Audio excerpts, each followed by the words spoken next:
Hello guys, అందరూ మంచిగా చూడండి. మా గణేశుడు అయితే ఇంట్లో నుంచి వెళ్తున్నాడు.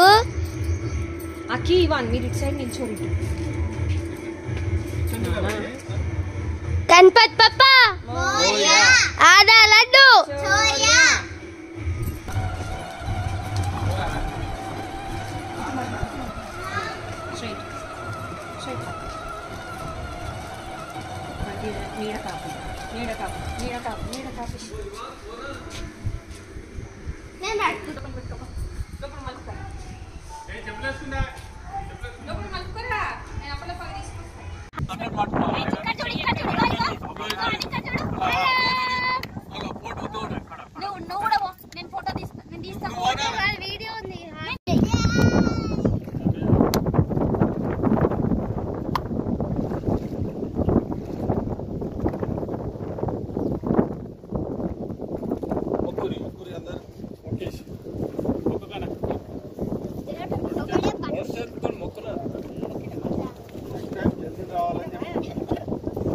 సేపట్లో అయితే మన గణేశుడు నిమజ్జనం కాబోతున్నాడు.